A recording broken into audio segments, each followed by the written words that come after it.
Bonjour Christine. Bonjour Gilles. Bien, nous Bon, nous voici. avons fait deux numéros là sur l'épreuve et euh, nous avons envie d'un troisième numéro, troisième volet, sur un aspect de l'épreuve que nous n'avons peut-être pas complètement abordé. Je, je te sens dans la lancée. Je te laisse lancer justement. Euh, oui, peut-être que... Alors, ça fait un moment que j'ai pas écouté ce que nous avions dit avant, Euh, mais c'est sur l'aspect que, à travers l'épreuve, nous pouvons recevoir un cadeau, une opportunité de mieux nous connaître. Parce que dans l'épreuve, certains peuvent avoir l'envie, si je prends par exemple la maladie, de d'ajouter un traitement, quelque chose, alors que souvent l'épreuve nous amène à, enfin, dépasser l'épreuve. La façon de dépasser l'épreuve, c'est souvent de nous alléger de certaines couches. Elle nous amène à revenir à l'essentiel et nous arrivons à cet essentiel en fait en nous allégeant soit de certaines de nos fausses idées parce que l'épreuve nous amène à nous dépasser, à aller au-delà des limites de confort que nous avons installées au cours de notre vie. Quand cette épreuve, lorsqu'il s'agit d'un accident par exemple, ne fait pas exploser ses repères. Et donc, pour nous relever, quand celle-ci est importante, ou disons lourde, eh bien, bah, voilà un mot qui n'est pas anodin, qui est lourde. Donc, pour nous relever euh, avec ce poids de l'épreuve, eh bien, nous sommes obligés, nous sommes amenés à aller au-delà de nos limites et de nous, une à une, d'enlever la couche dont nous étions alourdis et qui nous a amenés peut-être à cette épreuve. Euh, donc, bah, je ne sais pas, tu as peut-être quelque chose à dire par rapport à ce que j'ai énoncé là ou je continue. Tu peux continuer. Oui, parce que je pourrais après quelque chose d'autre me vient, mais vas-y, je te laisse continuer. Ouais, plus juste. Je te laisse continuer. Euh, donc dans cette idée d'essentiel, on va à la rencontre en fait de nos pleins potentiels. Parce que dans le confort, souvent, on est dans cette petite routine euh, qui nous a fait nous installer dans des habitudes conventionnelles qui nous permet d'avoir ce confort de ressembler à tout le monde et de ne pas faire de vagues. De bien se tenir dans la norme, dans le cadre.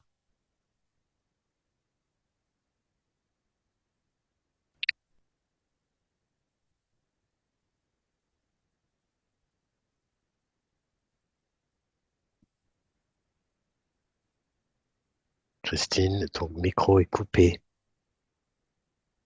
Ouais, c'est étonnant. Voilà. Pourquoi? Je sais pas. C'est une petite manip. Donc tu peux. Non, bah, je ne bougeais pas du tout. Euh, oui, donc j'étais en train de dire, bah, je ne sais plus du coup. Par rapport au. Oui, ce qu'on dit souvent, c'est, mais ça ne se fait pas comme cela d'habitude.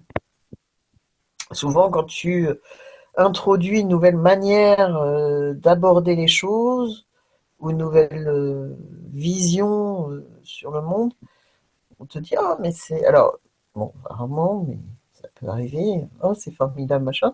Mais le plus souvent, on te dit, ah, mais c'est pas comme ça que l'on fait d'habitude.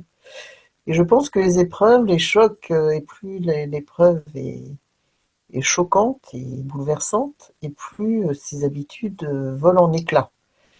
Et là, on doit puiser dans ses ressources des fonctionnements et des réactions qui ne sont pas forcément celles que nous avons d'habitude pour pouvoir contourner cette épreuve ou plutôt la regarder en face et la dépasser. Donc ça peut être quoi? Ça peut être de trouver la force de se remettre d'un grave accident, c'est ou de dépasser une maladie, ou d'échapper à quelqu'un qui essaie d'avoir une emprise sur nous, euh, parce que souvent les gens qui exercent une emprise sur quelqu'un d'autre, euh, c'est justement d'avoir le contrôle sur cette personne. Et le fait d'agir toujours de la même manière va faire que vous allez plutôt vous enfoncer dans l'emprise que de vous en libérer. Euh, et donc, pour cela, il faut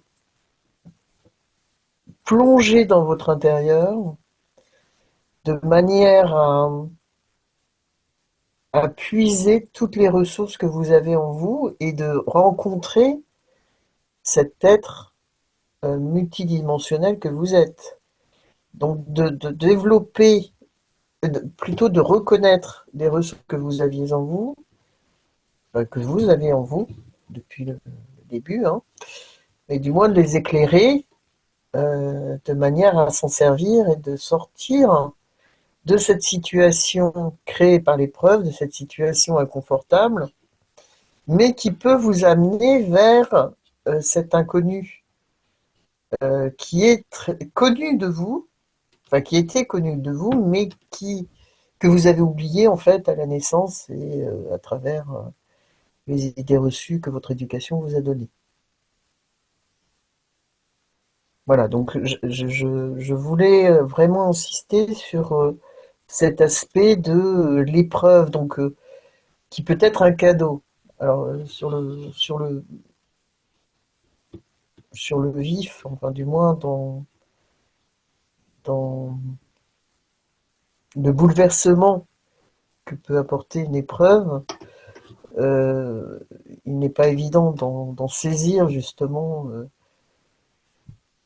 toute l'opportunité qu'elle présente, mais du moins avec le recul, lorsque l'on relit notre histoire, on peut se rendre compte que ces épreuves ont été donc l'occasion de développer un aspect de soi qui n'était pas complètement euh, Visible, mise en avant, mise en avant, visible. Et donc, reconnu, identifié en soi. voilà. Donc c'est l'épreuve révélatrice qui révèle, Révélatrice du divin en soi, bien sûr. puisque dans ces moments-là que l'on réalise des actions qui nous semblent presque parfois miraculeuses. Tu sais ce qui me vient comme image, c'était en lien avec mon ancien métier, dans le processus photographique, Mhm. où à un moment, donc il y a une photo qui a été prise, là, et quand on plonge dans le noir en plus, sous lumière rouge, euh, ça pourrait faire presque un parallèle avec l'alchimie, euh, où on plonge la photographie dans un bain pour la révéler. Un bain qui est un mélange en plus où il peut y avoir de l'acide dedans. Il n'y a pas que de l'acide, je ne me rappelle plus des composants.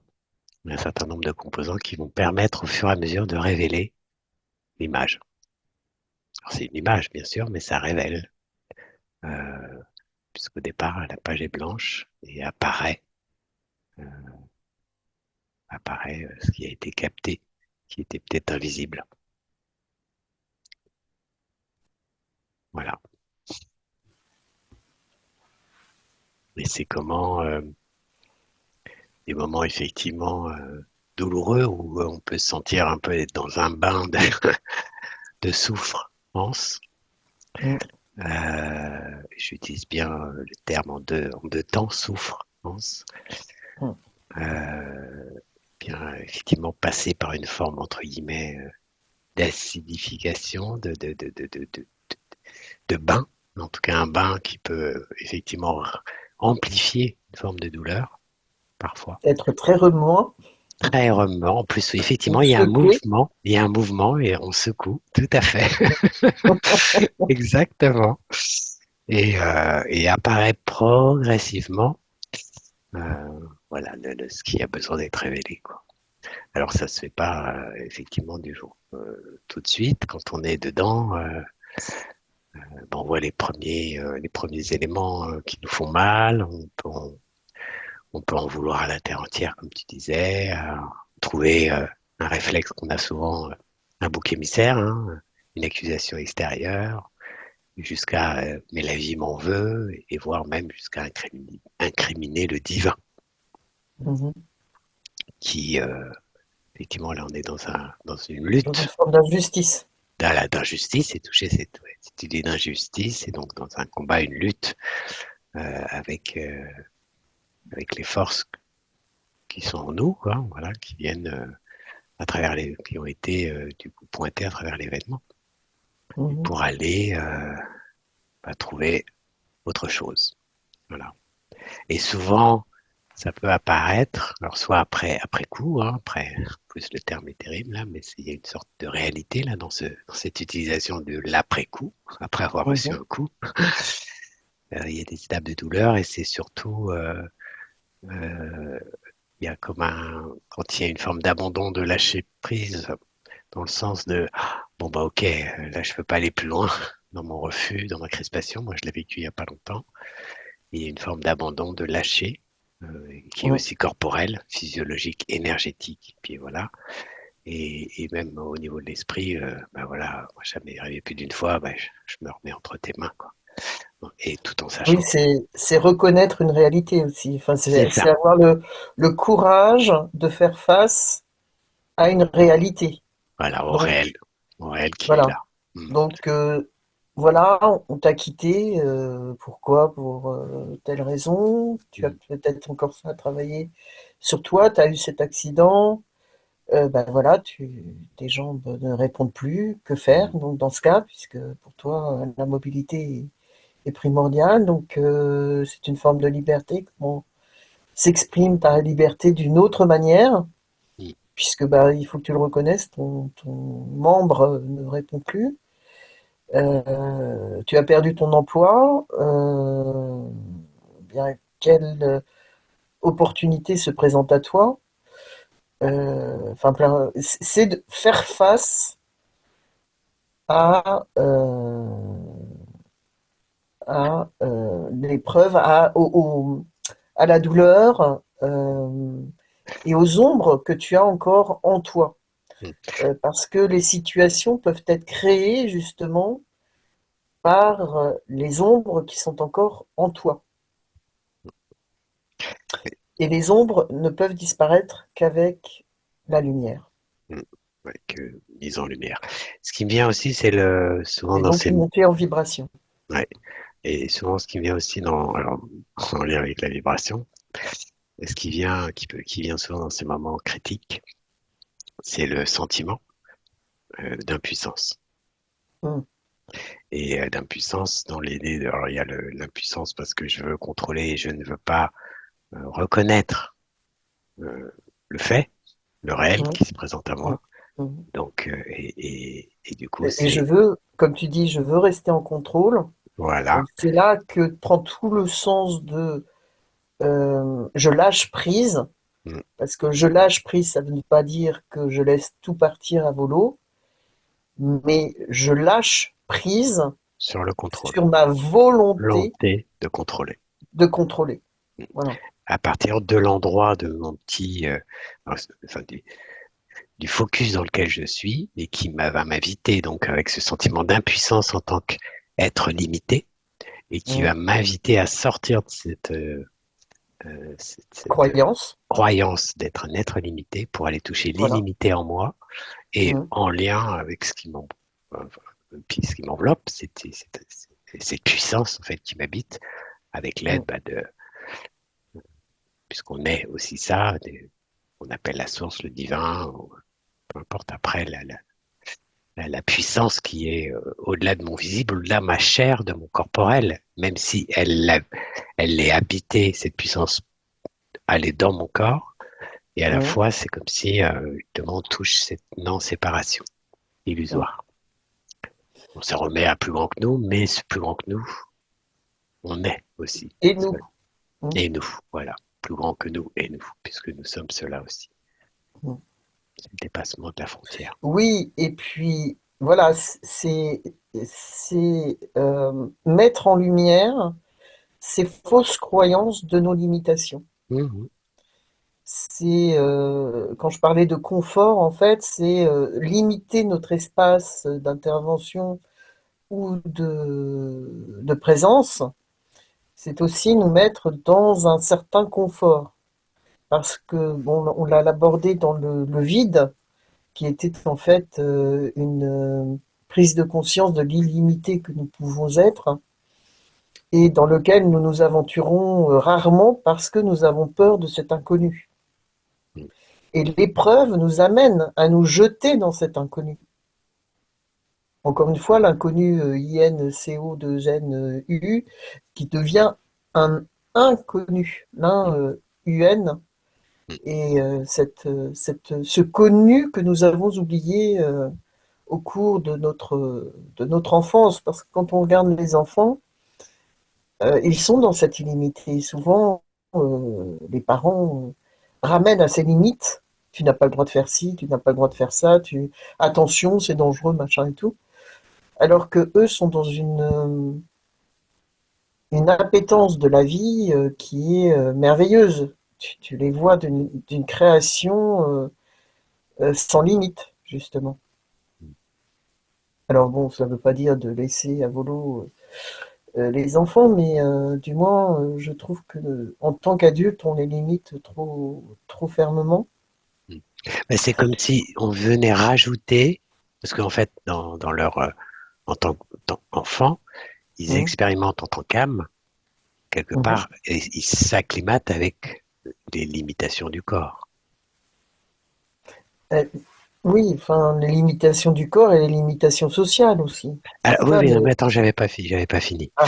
Les limitations du corps et, en tout cas, l'exploration d'une apparente limitation du corps, ok, mais Mhm. qui est le réel de cette troisième, de cette dimension. Mhm. Voilà, et ils jouent avec, ils expérimentent, ou voilà, je vais toucher ceci, celle-là, ils l'apprivoisent, ils sont en train de découvrir ce véhicule, quelque part. Et là où je te rejoins, vient se rajouter les limites sociales, sociétales. Mhm. Et donc, du coup, bah là, celles-ci, en plus, elles sont d'ordre émotionnel et psychique, et elles sont plus délicates après à enlever. Oui, parce que même le social amène une limitation du corps. Oui, Quand tu vois les enfants, ils se mettent les pieds sur le nez. Enfin, bon, ils pourraient devenir des des yogis. yogistes, voilà, des yogis.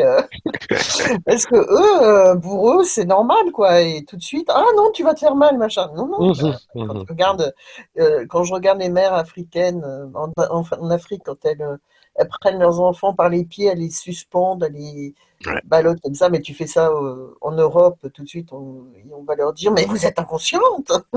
Alors, tiens, Alors que les enfants sont pardon, d'une grande une souplesse, hein. souplesse. Ouais. Et justement, je vais témoigner d'une anecdote quand j'avais été en Afrique. Mhm. Quelqu'un qui avait beaucoup exploré l'Afrique. Et il avait été dans un village lié à son travail d'ethnologue. Enfin, il était étudiant en ethnologie. Et il se souvient que dans un village, il y avait un puits au milieu. mhm, du village. Et il avait un peu, il était après, ouais, il était avec quelqu'un d'autre, une femme, une jeune femme, et elle était un peu inquiète, mais oh, vous avez pas peur que les enfants y tombent dans le trou, dans le puits, quoi? Non. Bah non, pourquoi? Maintenant, ils C'est là, savent. c'est comme ça depuis la nuit des temps. Mm, Enfin, ils le mm. savent. Oui, puis même certains enfants arrivent sans corps, sans rien, à descendre dans le puits. En plus. Donc voilà. Donc tout ça pour dire que l'épreuve amène un choc Mm, qui va remettre à l'étude, si je puis dire, nos limites, mm, qui va nous faire, bon ben voilà, je ne peux plus me servir de cela ou je ne peux pas aller dans cette direction. Qu'est-ce que je peux déployer en moi qui va me faire malgré tout avancer? Parce que la vie, bon, c'est le mouvement et donc il faut continuer le mouvement. mm, Ne pas s'arrêter en fait mm, à cette épreuve. mm, Et, euh, et donc l'épreuve, comment on pourrait, enfin, en fait, je voulais arriver à l'idée que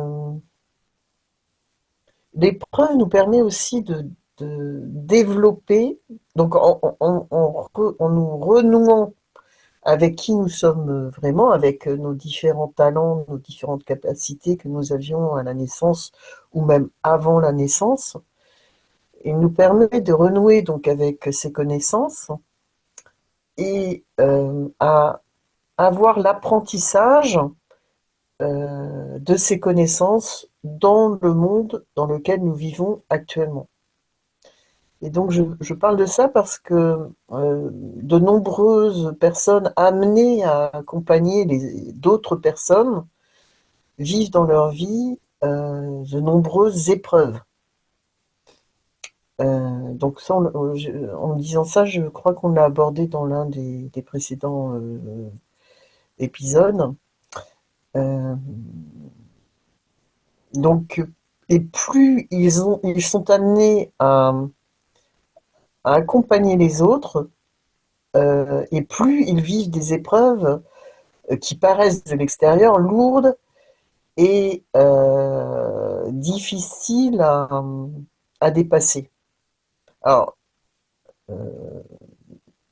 bon, ceux qui nous ont suivis savent que je fais une différence entre la complexité et la difficulté. mm, La complexité n'est pas difficile dans le sens où, quand les événements sont pris dans le bon sens, ils prennent du sens et donc euh, s'allègent et arrivent à donner un mode un processus du moins, qui arrive à un objectif. Donc la difficulté euh, est dissipée de par le fait qu'on atteigne cet objectif. Et donc, par rapport à ces épreuves,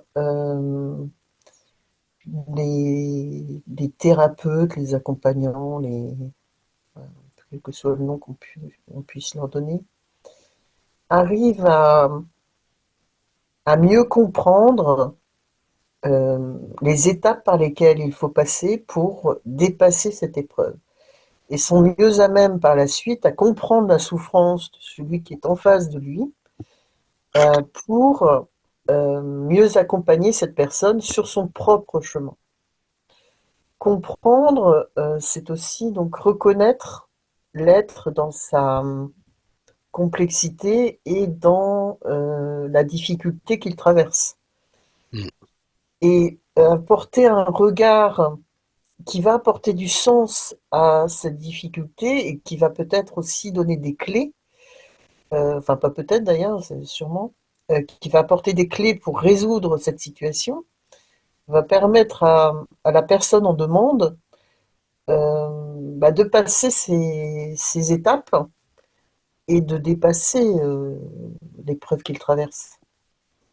Et, et c'est en cela que l'épreuve est enseignante. euh, pour ses accompagnants. Mm. Je sais pas si j'étais... C'est très clair. Si j'entends bien, c'est à partir du moment de l'avoir eux-mêmes traversé et vécu, ils sont plus à Mhm. même d'accompagner, donc de s'approcher et d'être en phase avec la personne qui le vit, qui demande cette aide, cet accompagnement. Mhm. Puisque souvent, effectivement, là, ça met aussi en jeu, en évidence, pardon, le rapport au savoir et à la connaissance, hein, la différence entre, je dirais, un savoir intellectuel, mental, conceptuel, et la connaissance qui est à la fois, qui est surtout vécue, par lequel la personne a passé, elle-même traversé dans sa chair et dans ce qu'elle est, quoi. Donc, même si chaque situation est différente, on va se retrouver dans le vécu, en tout cas dans le vivant de ce qui va être touché, hein, au niveau de ses corps, que ce soit mental, émotionnel ou subtil, va être Ou plus près. corporel, enfin, ou Et, d'un mot de et, terme, et, cher. et corporel, Mhm. pardon, oui. Et corporel, tout à fait.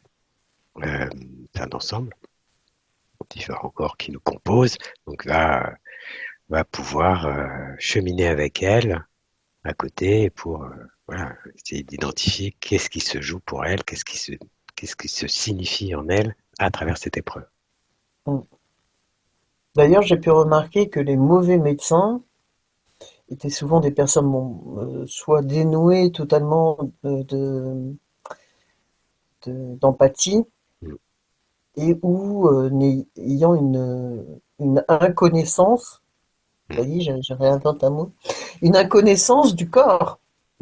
tout à fait. Soit parce qu'ils ne font pas de sport, donc ils n'ont jamais vraiment senti le fonctionnement de leurs muscles dans leur corps, et donc et là ça me fait plaisir, c'est que tu as cette même distinction entre le savoir et la connaissance que moi, c'est que, enfin non pas que ce soit comme moi, mais je rencontre rarement des gens qui font ce distinguo entre un savoir qui est appris à l'école et qui est purement intellectuel et une connaissance qui a été Ouais. expérimentée. Hein. Expérimenter, voire ingérer, digérer, intégrer. Ouais, et intégrée surtout, ouais. Mm. Mm. Parce qu'elle a été expérimentée dans notre corps, dans notre intellect, dans notre subtilité, enfin dans Dans nos tous nos corps corps, subtils. quoi. Dans nos différents Et, corps.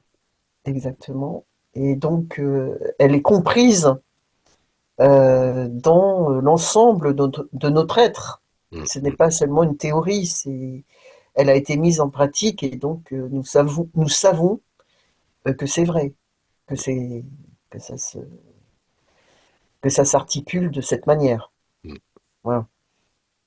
mm, Et donc, dans ce qui peut paraître de multiples expériences et de multiples épreuves, mais que l'on pourrait appeler aussi expériences, hein, parce qu'au bout d'un moment, lorsqu'on arrive à être dans cette résilience de l'épreuve, eh bien, nous l'intégrons comme une expérience de plus. mm. Et l'expérience, quand on prend l'exemple d'un scientifique, une expérience, il fait une expérience pour prouver que sa théorie est la bonne ou que son hypothèse est la bonne. Oui, c'est une Donc, hypothèse. voilà. Et donc, l'expérience devient connaissance. Elle Mm, est intégrée. mm. Euh, et donc, c'est aussi en cela que l'épreuve devient cadeau. Elle devient cadeau à partir du moment où elle devient expérience enrichissante, Mm. quelle que soit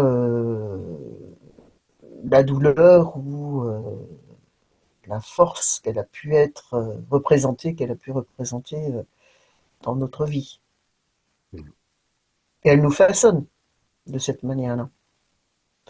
Elle fait que nous ne sommes pas, que Christine n'est pas Gilles et que Gilles n'est pas Christine. Mm. Mais en même temps, elle crée un espace où nous nous comprenons mieux. Parce Mm. que nos expériences ont montré que dans notre différence, nous sommes également un. Là, nous avons approché quelque chose de semblable, Mm. donc en tant que semblable.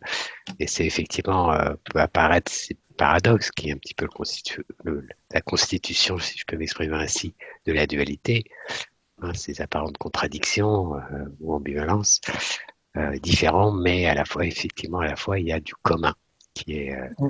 qui peut se rencontrer euh, sans Dans évidemment, notre humanité. dans notre humanité, effectivement, sans nier la spécificité de celui qui est en face et du coup qui c'est là aussi en tant qu'accompagnant, ça moi je l'ai bien touché aussi, je sais que tu le touches, c'est comment en accompagnant aussi à travers ces gens qui peuvent vivre des épreuves, comment ça vient nous enseigner nous-mêmes. Mm. Tout à fait. Oui, parce que ça fait écho à Ouais. ce qu'on a pu vivre, ou cela nous apporte un autre Un éclairage autre aussi éclairage. Ouais, à ce que nous avons vécu, tout à et que fait. la personne en face de nous vit autrement. C'est ça. Et donc, nous avons, nous, trouvé nos propres clés, Mm. mais peut-être que la personne devant nous va trouver, enfin, nous allons l'accompagner pour qu'elle trouve, enfin, c'est peut-être d'ailleurs, c'est sûr, qu'elle trouve ses propres clés. Ouais. Et donc, c'est toute la difficulté de l'accompagnement, c'est-à-dire que nous devons garder ce détachement par rapport à ce que vivent les autres, enfin l'autre, du moins, Mm. Mm. et de lui apporter non pas une solution clé en main, si je puis dire, mais plutôt de l'accompagner dans une réflexion qui va lui permettre de trouver ses propres clés, qui, de ce fait, va le façonner dans sa propre réalité, dans sa propre vie, hein, dans l'être qu'il est, dans son unité, sa particularité, sa singularité. Sa singularité. C'est un terme qui venait fortement. Ouais. Mm. Et donc, dans la multiplicité des épreuves que peut connaître un accompagnant, des fois, nous réclamons un peu d'accalmie, Mm. eh bien, dans cette multiplicité, nous arrivons à avoir euh, des facettes de plus en plus subtiles et précises qui nous amènent à la parole juste.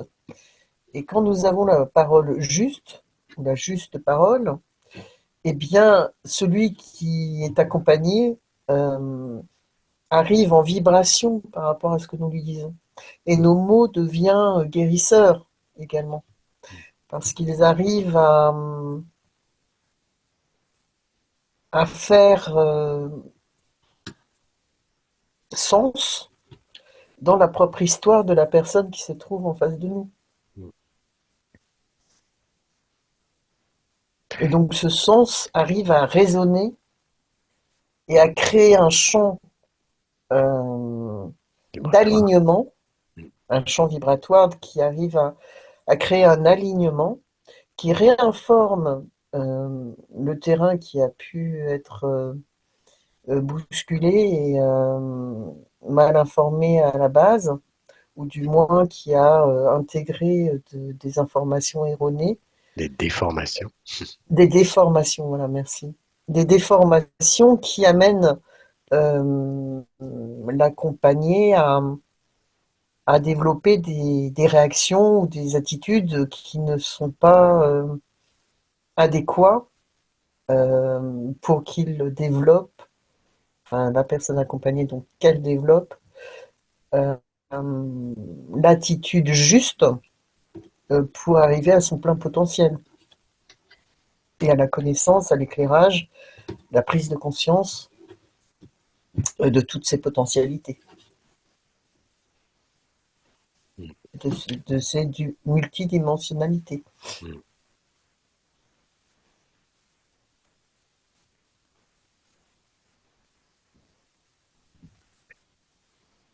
Me vient aussi dans des moments d'accompagnement, tu parlais du champ vibratoire,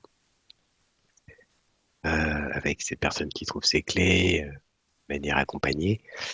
Est-ce que aussi l'accompagnant, parfois, dans sa forme d'empathie, de suprasensibilité au chant, justement, et peut-être de son niveau de communication, parce qu'il est au-delà quand il est vraiment bien aligné, au-delà de la personne qui s'exprime, va Mhm. entendre les messages de l'âme.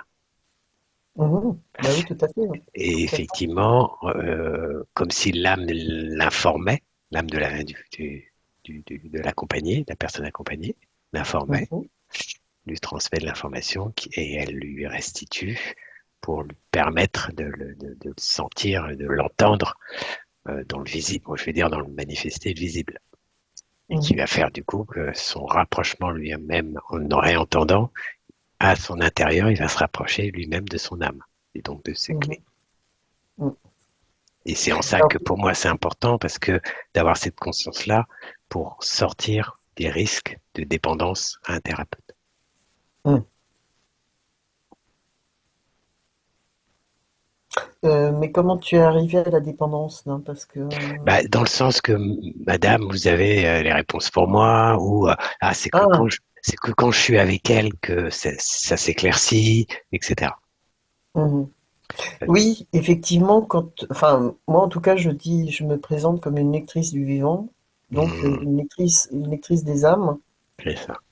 et donc les réponses, euh, bon, viennent en partie de moi puisque Mhm, ça passe par moi, mais me viennent essentiellement par l'âme, les messages envoyés par l'âme de la personne. Parfois de certains membres de leur famille, mais comme je ne souhaite pas aller sur ce chemin-là, les âmes me laissent un peu, enfin, les- les souvenirs des vivants me laissent tranquille. Donc c'est surtout une communication avec l'âme de la personne accompagnée. mhm, Et donc à ce moment-là, c'est une communication d'âme à âme que nous apprenons, dont nous avons l'apprentissage à travers ces épreuves justement. mhm.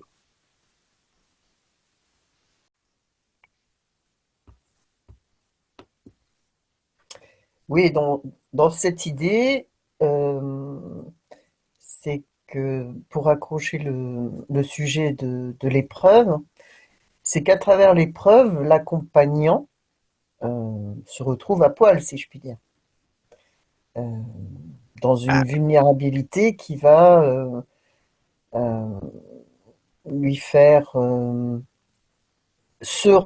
rencontrer proprement son âme, l'essentiel de son être, et qui va lui faire prendre conscience que quand on est à poil, bon, il faut à un moment se rhabiller, et de quand comment on rassemble les parties qui ont été explosées par l'épreuve, eh bien, c'est là que je parlais d'essentiel tout à l'heure, c'est qu'on ne va pas remettre des couches qui sont devenues inutiles et qui nous apparaissent tellement futiles par rapport à ce qu'est la vie véritablement, ce que l'épreuve nous a fait sentir dans notre chair comme essentiel. Et donc on va euh, s'affûter, on va se se être polir. vraiment, se polir, oui, et être vraiment, tu sais, dans ce côté pur, authentique, voilà. Dans cette authenticité qui va nous amener à cet essentiel, qui va nous faire nous débarrasser de ces pelures, pelures que l'on peut traduire par fausses croyances, mauvaises habitudes ou rituels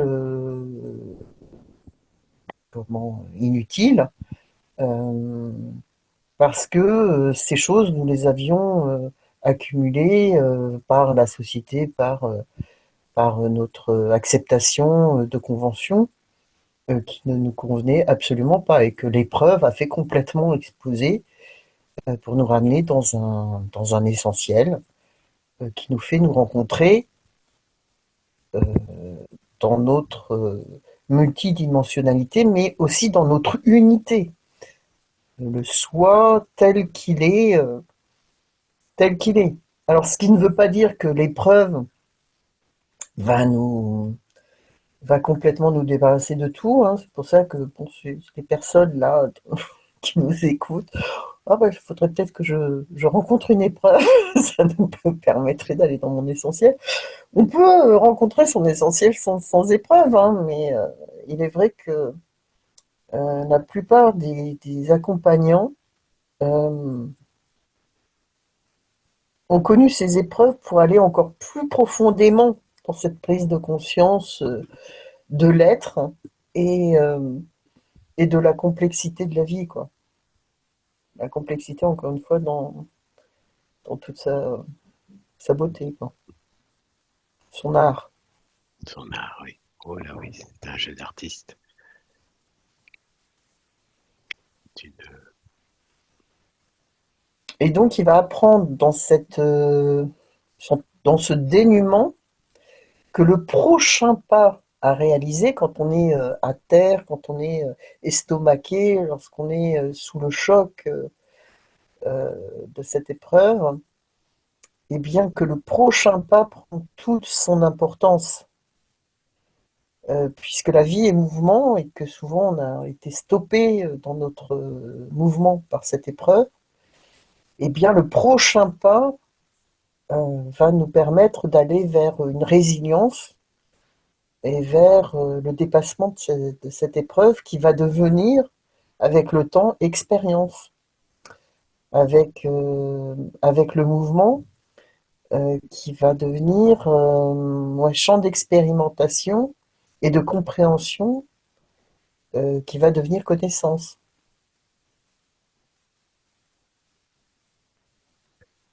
c'est intéressant. Tu parles du prochain pas. Me vient l'image de l'enfant empêché, parfois, souvent, trop souvent, euh, dans ses premiers pas, dans ses premières explorations, même corporelles. Ou, tu sais, comme tu l'avais évoqué tout à l'heure, non, attention, danger, ne fais pas ça, mais tu vas te faire mal, voilà. Et toutes ces micro-coupures qu'on vit dès l'enfance, alors de moins en moins, il y a de plus en plus de parents conscients par rapport à ça, Mm, mm, qu'empêchent mm. beaucoup moins. Et ça, c'est pour que la conscience s'éveille quand même. Il y a un vrai constat. Euh, et qui lui permet pas de lui-même éprouver dans les deux sens du terme, c'est-à-dire s'éprouver dans l'exploration et éprouver corporellement, intérieurement, ce que ce pas va inscrire en lui, dans sa chair. Et si ce pas se Et dans pose, l'émotion aussi. oui, non, mais pour ça je parle d'éprouver, pour moi c'est Mm. émotionnel. Ben voilà. Ouais, Sa chair, c'est pour moi c'est relié à l'émotionnel, au sensible, sensible, donc mm. Sensible. émotionnel. Euh, parce que ça, je l'ai beaucoup observé avec mon fils quand il était petit. Comment lui-même, en lui laissant cet espace d'exploration complète, tout en étant à proximité, comment il réajustait lui-même en contact, justement parce qu'il n'était pas empêché d'être en contact avec ce sensible qui l'habite, il l'évaluait par lui-même. Oui, parce que là, tu abordes aussi un aspect qui est la différence entre la sécurité et le sécuritaire. Mmh, C'est-à-dire que tu étais là en tant qu'adulte pour assurer sa sécurité, enfin le développement de sa découverte de la vie, mais en ayant quand même, en étant dans un espace de sécurité, mmh, en assurant sa sécurité, mais pas en l'enfermant dans un espace sécuritaire qui empêche tout risque. mmh, C'est-à-dire que tu le laissais évoluer dans un espace où tu pouvais avoir un minimum d'intervention pour assurer sa sécurité, mais tu ne l'enfermais pas dans un espace sécuritaire qui l'aurait empêché de s'exprimer. mmh. Et en écho, puisque ça va revenir pour moi aussi à cette idée d'accompagnant, parce que là, dans ce cas de figure, quand même, en tant que parent, nous sommes accompagnants, Mm. c'est comment en lui laissant cet espace, implicitement, il me montrait.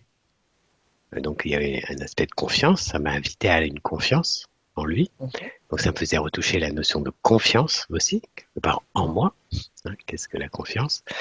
Et de voir, de constater de comment, ben voilà, quelle astuce, quelle méthode, enfin, je n'arrive pas à trouver mes termes exacts, mais comment il s'y prenait quelque part et comment, ben, du coup, il trouvait sa propre solution, sa propre clé. Et du coup, ça exactement. venait moi-même de me dire, ah, tiens, effectivement, ça venait conforter, renforcer quelque chose qui pouvait être intuitif. Et comme ça se manifestait extérieurement à moi, à travers Mhm, cet enfant, hop, moi je recevais subtilement un enseignement et partiellement une réconciliation dans ma dimension d'enfant. mhm.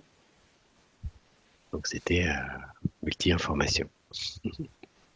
Et là, on tourne autour, euh, mais il y a aussi l'aspect créateur, en fait. Oui. L'humain est un être fondamentalement créateur. Mhm. Et dans ce que tu viens de raconter, c'est que de lui réserver cet espace de sécurité, enfin, sous ta sécurité, lui donner la confiance d'oser créer des clés qui lui étaient propres et qui étaient assurées par son parent qui l'accompagnait, mais qui ne lui imposait pas. Donc, il pouvait créer sa solution. Alors, non seulement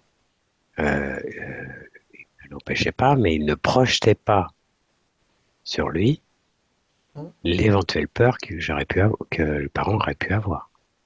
Exactement. Donc la fameuse couche qu'on Hein. reçoit, qu'on nous envoie, de ceux qui nous les envoient par rapport à eux, comment même eux-mêmes ont pu gérer la situation, ou en tout cas, et peut-être même eux-mêmes s'étant fait plaquer des projections de leurs propres parents. Et donc ça, c'est Hein. toute une forme de transmission distordue, déformée, qui Hein. se, bah, qui se transmet à perpétuité. Et c'est pour ça qu'on prend un Exactement. perpète en prison. Et ça, cette transmission se fait non seulement par les mots, par les réactions, donc par des choses visibles et perceptibles, euh, Par le donc chant, ce champ matériel, et le chant mais vibratoire. également au niveau vibratoire. Ah, Parce que carrément. même quand tu ne dis rien, mais que tu es là pétri par la peur, Mmh. Mmh.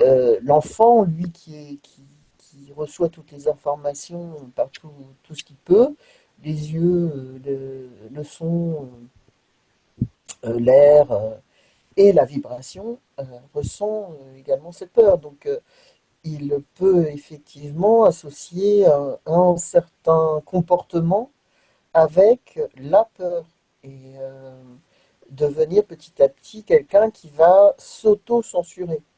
Mmh. Mmh. Et Oui, ce on programme, s'éloigne quoi. peut-être un peu ouais. C'est un programme, il est programmé. Voilà, c'est un programme voilà, qui gère. Et, ces programmes vont induire des réactions aux événements, à certains événements, et induire des événements répétitifs peut-être dans sa vie. Donc, Des mécanismes. les- voilà des mécanismes. Et l'épreuve peut justement euh, interrompre Mmh. ces mécanismes et ces comportements répétitifs. Mmh. En tout cas, vient les signifier fortement, pointer, alors des fois à travers des chocs, Voilà. pour aller vraiment regarder, tiens là, tu as une information déformée, distordue, qui n'est pas juste pour toi. Réapproprie-toi. Oui, parce que lorsqu'on connaît bon, bah, une épreuve, il va falloir qu'on compte le nombre de fois où je l'aurais dit. Oui.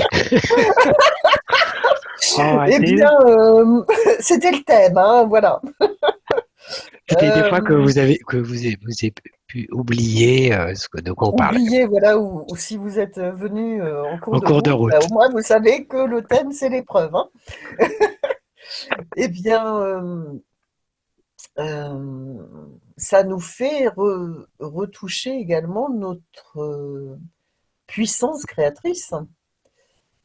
Parce que si nous restons dans dans nos habitudes, nos limites confortables, on peut se rendre compte qu'on reste au fond du trou, on n'arrive pas à sortir de cette épreuve. On n'arrive pas à se remettre en mouvement et de sortir de tout ce qui peut être douloureux de l'événement qui nous a amenés dans cette situation. Et donc, euh,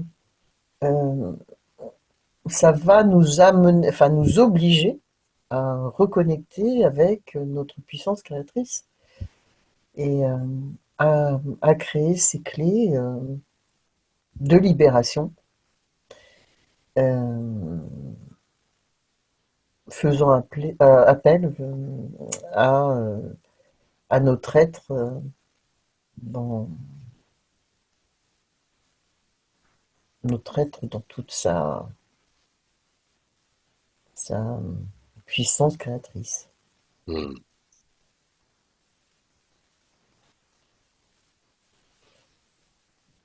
As-tu quelque chose à ajouter? Ben non, là, comme ça, non. De toute façon, effectivement, aussi, ce qui pourrait me venir, c'est cette puissance créatrice, c'est la retrouver, et reprendre contact avec. Euh, et c'est en ça que les épreuves sont bien signifiantes, même si elles peuvent être douloureuses, souffrantes. Euh, elles ne font que nous inviter à ça, quoi, à se Mm, déployer dans cette puissance originelle dont on est tous porteurs, mm, à la renouveler, à la retrouver, la renouveler. Et les épreuves, d'ailleurs, viennent, si je peux m'exprimer ainsi, à l'échelle de la prochaine étape de déploiement possible. Ça peut mm. être infini, quoi. Et c'est l'aventure Oui. aussi, l'aventure des âmes, c'est l'aventure des... Et puis des responsabilités que nous sommes amenés à endosser.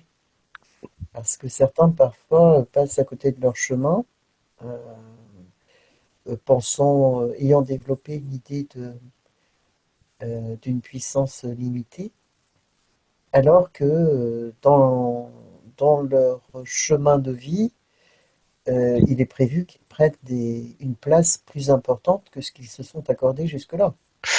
Là, tu touches un sujet qui résonne très fort pour moi. Dans le sens, pas avec la femme qui m'a élevé. Ça a été sa problématique. Elle était porteuse d'informations clés, dans le sens que ce qu'elle avait en possible et avec quoi elle était arrivée, puissance et un potentiel à exprimer sur ce plan. Et de par après ses propres souffrances et ses propres blocages, emprisonnement, enfermement, elle s'est, voilà, elle l'a bloqué. Elle a Mhm. vécu elle-même, voilà, dans son contexte familial, mais elle les a amplifiés après et elle me les a projetés parce que j'ai pu la voir. Reprocher, C'est reprocher. non, je reprochais et non, surtout projeter toutes ces Mhm. peurs, ces inquiétudes et ces, ces sentiments d'injustice, ces révoltes, ces frustrations, etc., etc. Et cetera. Et j'ai pu la voir s'exprimer dans sa puissance quand Mhm. elle a accompagné deux personnes proches d'elle, qui étaient d'abord son père euh, dans la maladie qu'il avait, le cancer, dernier moment de sa vie, et son frère, son jeune frère, pareil, qui était atteint d'un cancer, qu'elle a accompagné. Et là, j'ai vu toute sa puissance du service. Mhm. Et là, elle était, waouh, dans l'amour. Mhm. Et j'ai pu la voir comme ça aussi. Du coup, ça m'a aussi été signifié que, voilà, c'est toujours possible. Et alors là, est-ce qu'elle a su, parce que comme elle a su exprimer sa puissance à ce moment-là, est-ce que ça lui a permis de dépasser les épreuves qui l'avaient amené à se limiter, ou est-ce qu'elle Non, est non, retombée elle est dans sa replongée. limitation? Elle est retombée Voilà. dans sa habitation. Mm. Mm. Ben, parce qu'il y a alors, oui, voilà, donc pour que l'épreuve devienne une expérience efficiente et qui devienne une connaissance, il faut que nous ayons aussi une prise de conscience Et oui. des forces que nous mettons en œuvre pour dépasser l'épreuve. Mm. Et pour transmuter cette épreuve et les blessures que nous pouvons avoir, les transmuter en force en fait.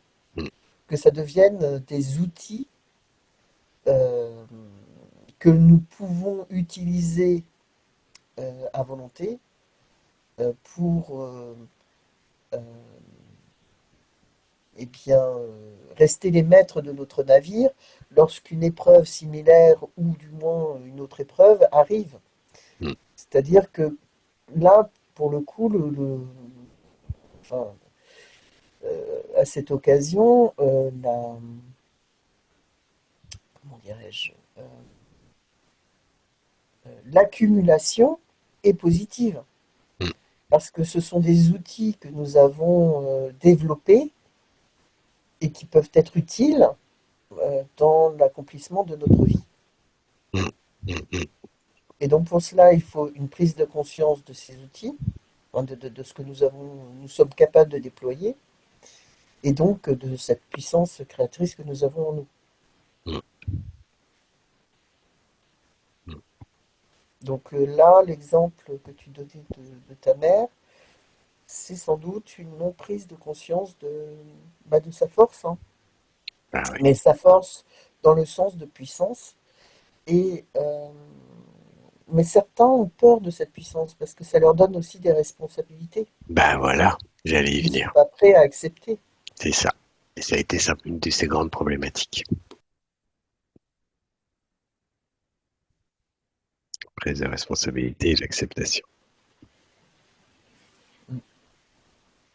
Et oui, parce que quand on a eu de puissants, enfin de fortes blessures dans l'enfance, certains ont tendance à refuser les responsabilités euh, pour rester dans une forme d'enfance, en C'est fait, ça, dans dans l'attente, mm, dans l'attente d'une réparation extérieur. euh, extérieure, oui, et puis, mais qui n'arrivera malheureusement pas, Mm. parce que cette réparation ne peut...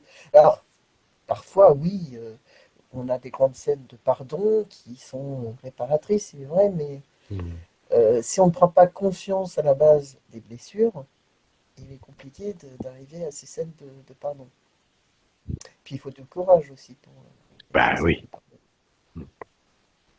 Donc tout le monde n'est pas enclin à remonter les manches et avoir ce courage. Alors après, il y a, pour moi, c'est intéressant que tu évoques ça, parce que c'est où est-ce qu'elle mettait son courage? Dans ces Mm, situations d'accompagnement, quelque part, c'est ce qu'elle a fait. mm, Pour son père et son frère, elle y a mis du courage. J'ai pu la voir très courageuse. Et dans un autre contexte, bah, puisque c'était aussi l'occasion de se regarder en face, bah, surtout à ses relations aux hommes, aux compagnons, elle ne pouvait pas. Elle se oui, positionnait en victime. voilà. Mm. Et c'est là que le discernement est essentiel. Mm. C'est que, comme tu l'as justement fait remarquer, c'est que du courage, elle n'en manquait pas. Et ce n'est pas ce que je disais. Les personnes, enfin toute personne a du courage. Mm. Et ce courage, d'ailleurs, se révèle pendant les épreuves. Parce que Mm. si là, personne ne bouge pas, elle meurt. Enfin, bon, moi, quand je parle d'épreuves, c'est des choses Oui, voilà. lourdes, quoi, hein. Enfin, Mm. donc, si elle ne remonte pas ses manches pour prendre en main son courage, elle n'y arrivera pas. Donc, toute personne a du courage. Maintenant, c'est où ton courage? Voilà. Mm. Mm. Effectivement, quand elle a intervenu pour les autres, donc son père, son frère, elle avait du courage. Donc, elle donnait d'elle. Voilà. Elle donnait Mais d'aide. elle n'a pas eu le courage de regarder ses propres ombres. enfin, c'est ça. Mm. ses propres blessures. Elle était prête À à s'occuper soigner les blessures de des autres. l'autre, Mm. des autres, mais alors à regarder ses propres blessures pour ne plus être la victime Mm. euh, qu'elle avait. Bah, c'est une posture, hein, la posture de victime, hein, Bah oui. qu'elle avait adoptée parce qu'elle attendait sans doute une attention, quelque chose qu'elle n'avait pas reçu. Mm. Et bon, bah, on l'a abordé, hein, avoir des attentes est plutôt source de frustration que de réalisation. Mm. Parce que plus que des attentes, il faut avoir des actions peut-être des fois. Donc, euh, prendre la posture de victime, c'est souvent être dans l'attente de, et donc d'éviter d'être dans l'action. Attendre du sauveur extérieur. Mm.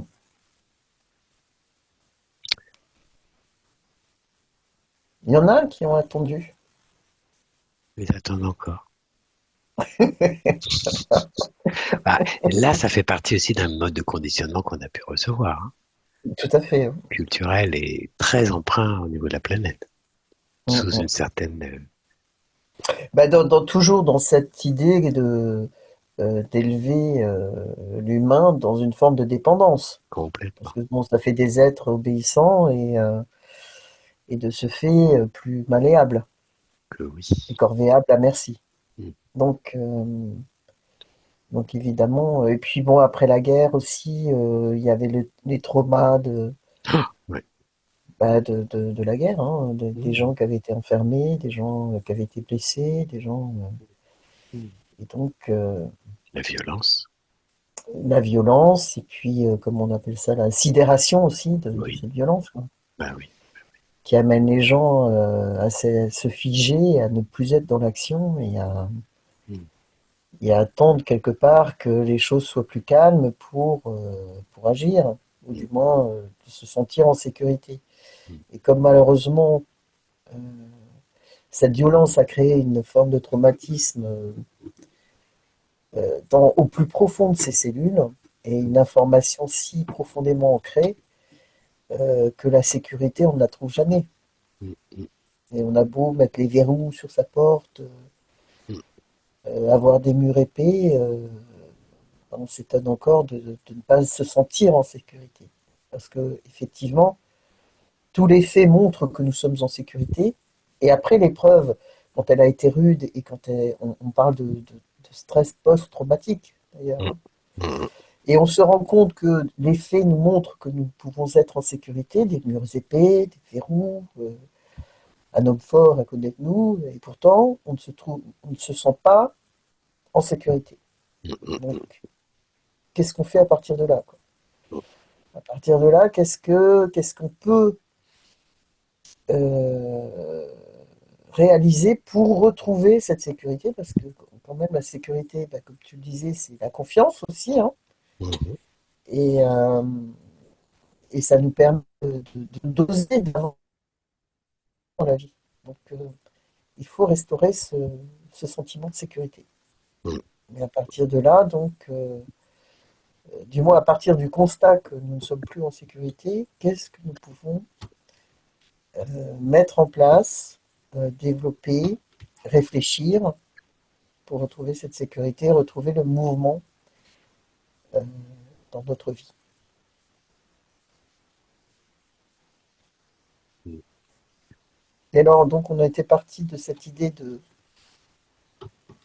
de rencontre d'âme à âme, et donc euh, quand les gens, enfin, je raccroche à notre wagon, euh, c'est que d'avoir une posture particulière quand on est ce genre d'accompagnant qui développons un espace donc de sécurité et de confiance euh, qui prend en compte à la fois les informations émises consciemment, mais également des informations subtiles qui peuvent nous arriver autrement. À partir du moment qu'on se soit mis préparé, mis en réceptivité, et donc que nous-mêmes, on ait trouvé notre espace intérieur, sans y mettre des filtres trop personnels ou des formes qui peuvent créer des résonances à notre propre histoire, même si ça peut arriver. C'est comment je me différencie et je me fais pas happer par résonance dans ma propre histoire. Donc du coup, je capte des informations erronées. Il y a un mélange, il y a confusion. Donc, c'est Oui, surtout c'est pas ce être qu'on dans un... appelle l'identification en fait. Exactement. Et donc éviter cette identification, quoi. Donc, effectivement, c'est un apprentissage de mise en clarté, de transparence. C'est important. Oui, puis, alors ce qui est étonnant, c'est que tu ne parles pas de l'écoute. Toi qui aimes, qui a beaucoup travaillé l'écoute active. Alors l'écoute plus qu'active, pour moi, elle est plus globale que l'active et qu'une étape, mais j'entends ce que tu veux dire. L'écoute complète, on avait la formulation d'écoute intégrative qui était justement, qui correspondait à ça. C'est-à-dire que de quel endroit j'entends, et quand j'entends quelque chose, que je sais bien faire la différence de ce qui résonne de ma propre histoire et de l'histoire de l'autre, sans mélanger, sans confusion. Et c'est une histoire de présence. Et du coup, pour ça, c'est être un endroit intérieur en équilibre, une forme de neutralité, ouais, une neutralité, pas une forme, euh, et qui ouvre pleinement son champ à des réceptivités au-delà du personnage et de la propre histoire de l'accompagnant. Mhm. Et il est vraiment là, à ce moment-là, euh, du coup, en réceptivité, pas du coup, dans ce fait, dans une réceptivité qui va au-delà même si c'est là, c'est présent, qui va au-delà du personnage qu'il est, et qui peuvent même le surprendre, enfin moi qui a pu me surprendre dans la formulation ou en pointant quelque chose. Après, c'est très difficile à l'expliciter avec des mots, puisque ça se vit. Il y a presque un effet d'instantanéité et d'évidence qui s'opère, mais pour ça, ça a été dans mon travail d'écoute, euh, d'apprendre l'apprentissage et découverte de plein de niveaux d'écoute, les plus subtils. Oui, je parlais tout à l'heure d'être lectrice du vivant. En fait, C'est c'est une ça, écoute vivante. c'est une écoute C'est une vivante, écoute du vivant, quoi, du vivant, tout sous à toutes fait. ses formes. Ouais. Et l'épreuve, euh, c'est aussi une manière de redevenir vivant parce que Mmh. les épreuves, comme je les entends, donc épreuves lourdes, pouvant donc engager sa vie, euh, nous fait prendre d'autant plus conscience du vivant puisqu'il est mis en danger. Et, et donc cette prise de conscience nous amène à être encore plus vigilante à ce Mmh. qui est vivant ou qui ne l'est pas, Mmh. ou qui est faussement vivant. Mmh. Et ce qui s'agite et fait du bruit n'est pas forcément plus vivant Oui, que quelque chose qui bouge, hein. c'est clair. Plus ça fait de bruit, moins on entend. Voilà. Mmh. Bah, peut-être pouvons-nous faire une conclusion sur ce Cheminement. thème. Oui. Mmh. Alors, que pourrais-tu nous dire en synthèse? Oh. Euh,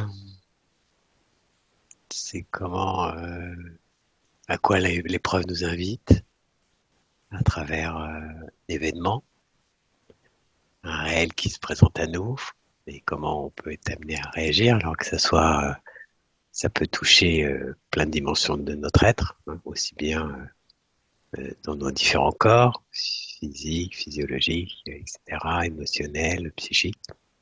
Et puis, voilà, quelle réponse on va y apporter, au-delà de la réaction, justement, sortir de la réaction.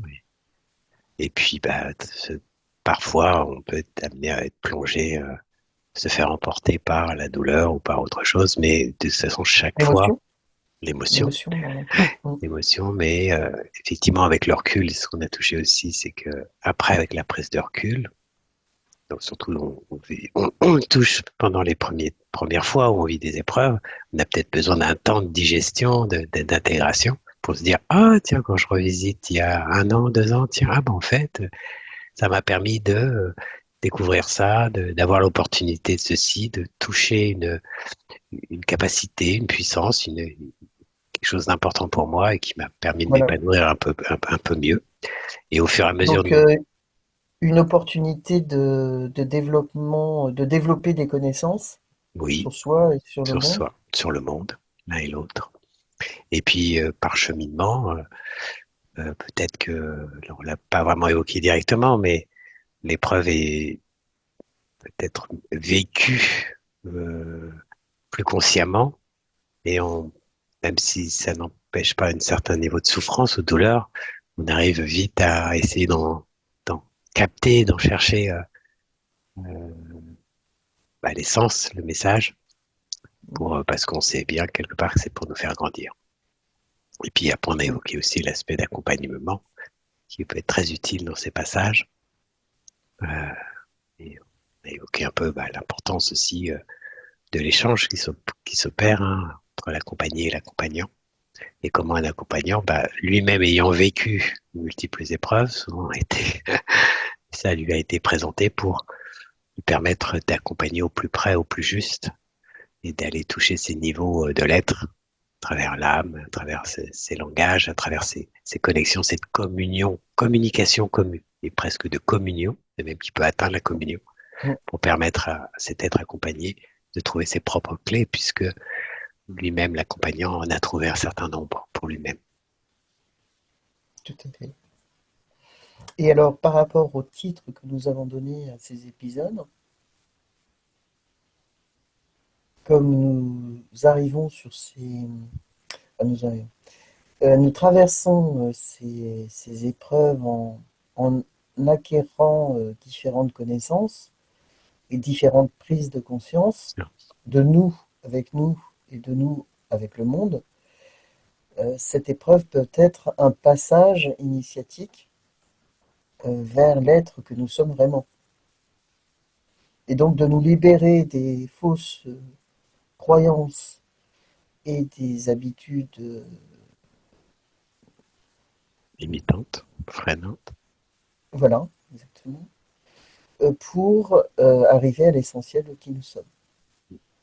Et quelque chose qui m'est venu, voilà, c'était pas le moment de le dire. Et on a évoqué aussi la mise à nu.